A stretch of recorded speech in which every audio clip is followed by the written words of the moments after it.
I was asked to explain how I became interested in medicine. When I was a little boy, I remember walking around with my doctor bag thinking that I was a protege of Dr. Kildare, but the real introduction came when I was in Boy Scouts, and my father would arrange for the Boy Scouts to go and meet with different individuals on a Wednesday. One day we might go and meet with a judge. Another day we might meet with someone who does mechanic work. One time we went to meet with an oral surgeon, and I was kind of fascinated by that work. When I went to college, I was focusing on things to deal with cleft lip and palate and craniofacial.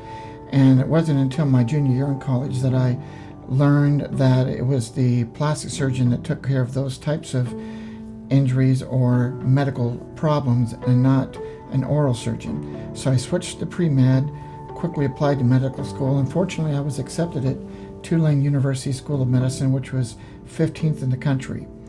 And I went off to Tulane and my adventure began. After graduating with honors from Tulane University School of Medicine, I attended UCLA Medical Center for the beginning of my residencies.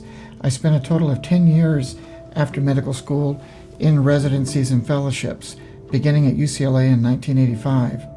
After my initial training at UCLA, then I also received training at UC San Diego Medical Center, and then subsequently also trained at Tulane University. Once again, my hand and upper extremity fellowship was done at University of Alabama, Birmingham, and that was an incredible center for upper extremity injuries.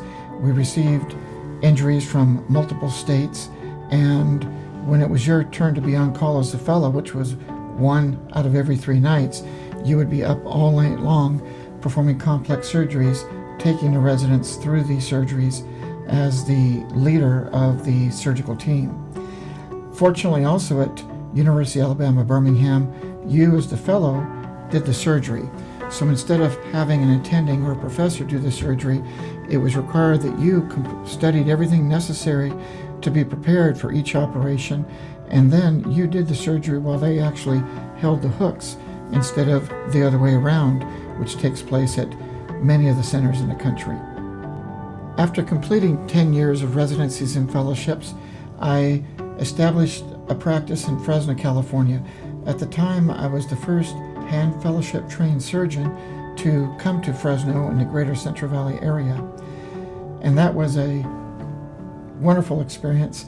With time, I noted that there was a need to have a center that could focus on the upper extremity rather than wait in line for surgeries at a hospital, which is often the case, or rather than getting bumped by something that is considered more important, only to push you and the patient back further in the day or into the evening or late into the night.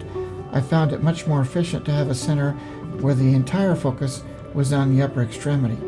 That led to the development of the Regional Hand Center, where everything is under one roof.